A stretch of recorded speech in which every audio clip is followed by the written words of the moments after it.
Chapter 12 WLAN Concepts. Wireless NICs. Wireless deployments require a minimum of two devices that have a radio transmitter and a radio receiver tuned to the same radio frequencies. And devices with wireless NICs, a network device such as a wireless router or wireless AP. Wireless home router. A wireless router is commonly implemented as a small business or residential wireless access device. The wireless router advertises its wireless services by sending beacons containing its shared service set identifier. Devices with wirelessly discover the SSID and attempt to associate and authenticate with it to access the local network and internet.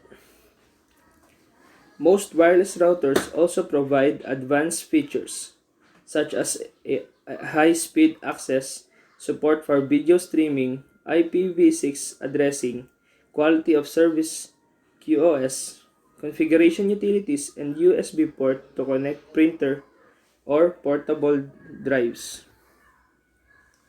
Wireless access point. While range extenders are easily to set up and configure, the best solution would be to install another wireless access point to provide dedicated wireless access to the user devices. Wireless clients use their wireless NIC to discover nearby APs advertising their SSID. AP categories. These are standalone devices configured using a command line interface or a GUI. Autonomous APs are useful in situations where only a couple of APs are required in the organization. A home router is an example of an autonomous AP because the entire AP configuration resides on the device. If the wireless demands increase, more APs would be required. Wireless antennas.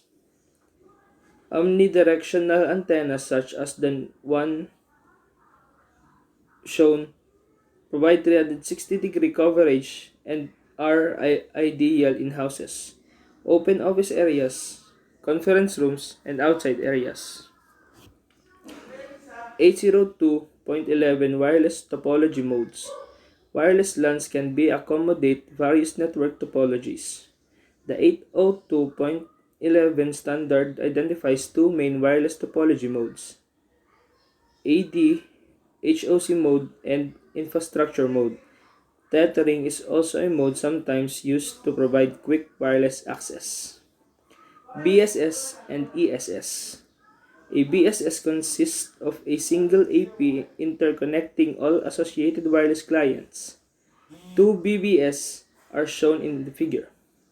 The circles depict the coverage area of the BBS, which is called the basic service area.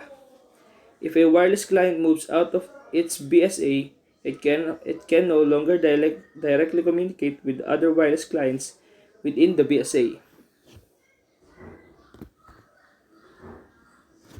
802.11 Frame Structure. Frame control.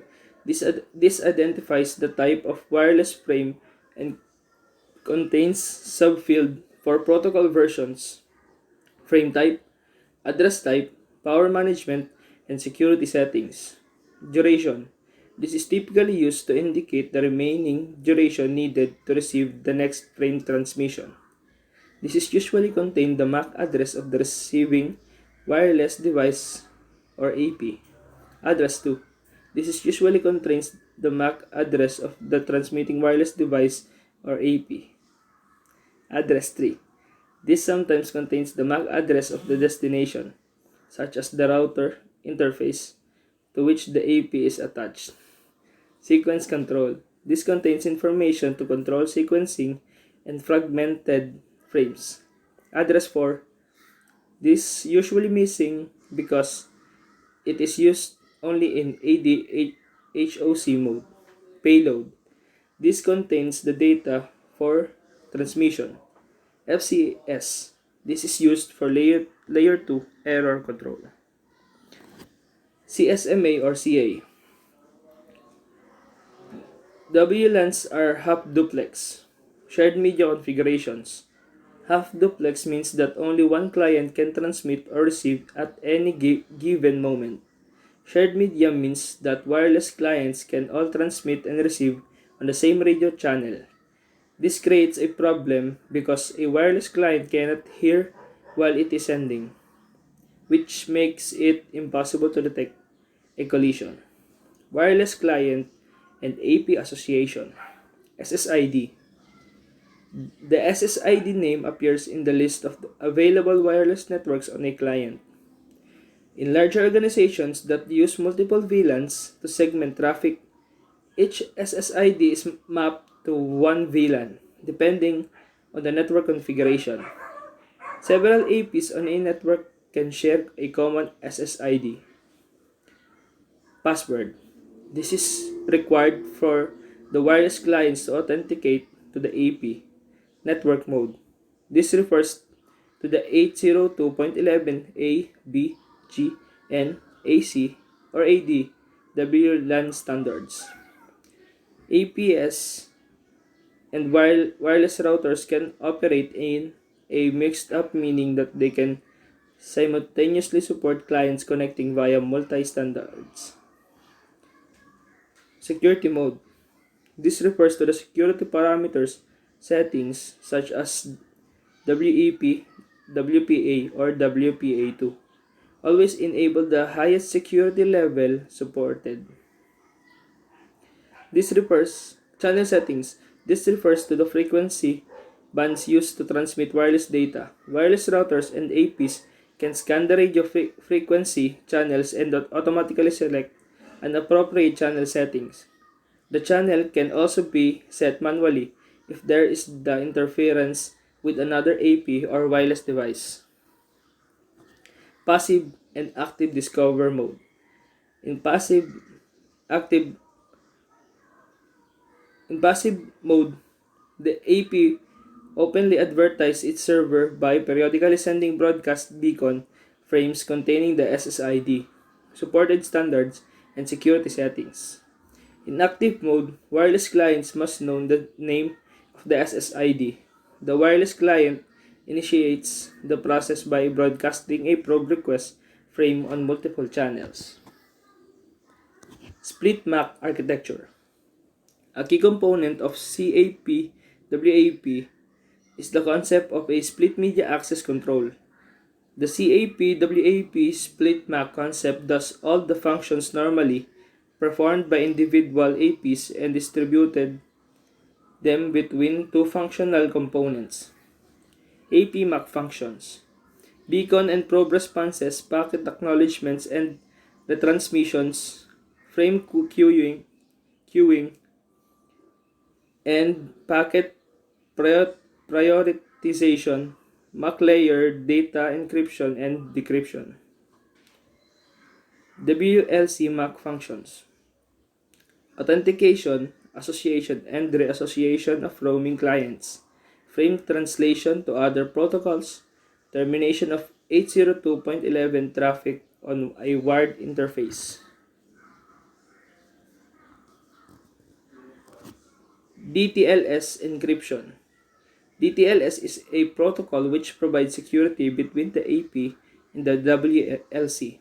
It allows them to communicate using encryption and prevents eavesdropping or tampering. Flex Connect APs. There are two modes of operation for the Flex Connect AP. Connected mode. The WLC is reachable. In this mode, the Flex Connect AP has CAP-WAP connectivity with its WLC and can send traffic through the CAP-WAP tunnel. As shown, the WLC performs all its CAP-WAP functions. Standalone mode. The WLC is unreachable. The Flex Connect has lost or failed to establish CAP-WAP connectivity with its WLC. In this mode, a Flex Connect AP can assume some of the WLC functions such as switching client data traffic locally and performing client authentication locally. Frequency channel saturation.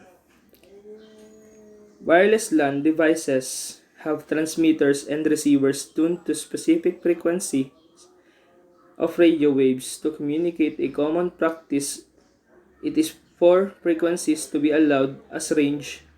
Such ranges are then split into smaller ranges called channels. Channel selection. A best practice for WLANs requiring multiple APs is to use non-overlapping channels. For example, the 802.11b or G or N standards operate in the 2.4 GHz to 2.5 GHz spectrum. The 2.4 GHz band is subdivided into multiple channels. Each channel is allotted 22 bandwidth in it's separated from the next channel by 5.